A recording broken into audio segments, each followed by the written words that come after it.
Doctor प्रसाद पावले यांचे प्रसन्न skin clinic. उपलब्ध सुविधा इसप, कचकर्ण, जळवात, ॲलर्जी, सोरायसिस, त्वचा कोरडी पडणं, त्वचेवरील पुरळ, नागिन, तर सौंदर्य समस्या, पांढरे डाग, काळे डाग, मुरूम, चेहऱ्यावरील वांग, डोळ्याखालील काळे वलय, सुरकुत्या, केस समस्या, टक्कल पडणं, केस गळणं, कोंडा होणं, चाई, चामखीळ, तीळ, मस इत्यादींवर उपचार.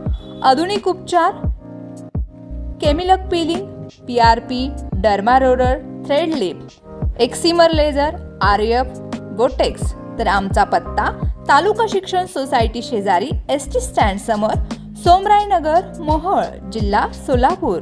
मोबाईल क्रमांक 9226838261.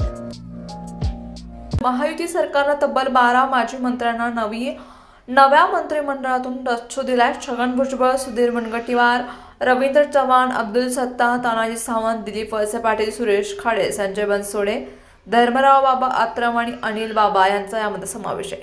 जरांगे पाटील यांना अंगावर घेतलं म्हणून मंत्रिपद नाकारलं, अशी प्रतिक्रिया छगन भुजबळ यांनी दिली होती. नांदगावमध्ये छगन भुजबळ यांच्याच आशीर्वादाने पुतण्या समीर भुजबळांनी बंडखोरी केली आणि निवडणूक लढवली.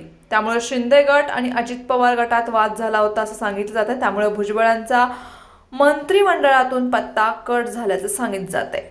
भाजपच्या विजयकुमार गावित यांनी नंदुरबारमध्ये आपल्याच नातेवाईकांना वेगवेगळ्या पक्षांच्या तिकिटावर निवडणूक लढवायला लावली. पक्ष वाढवण्याऐवजी आपल्या कुटुंबात दबाव निर्माण करण्यावर गावित यांनी भर दिला असं सांगितलं जातं. त्यावर गावित यांना मंत्रिमंडळात स्थान देण्यात आलं नाही. पक्षापेक्षा आपल्या कुटुंबाला महत्त्व दिल्यास काय परिणाम होतो हा संदेश देण्यासाठी गावित यांचं मंत्रिपद कापण्यात आलंय.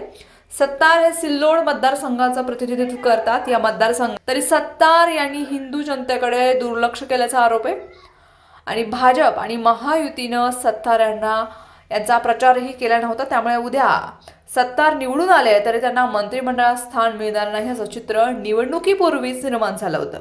अजित पवार गटाच्या नेत्यांसोबतच बैठकीत बसल्यावर उलटीसारखं होत असं विधान आमदार तानाजी सावंत यांनी केलं होतं. हे विधानच त्यांना भोवल्याचं सांगितलं जात आहे.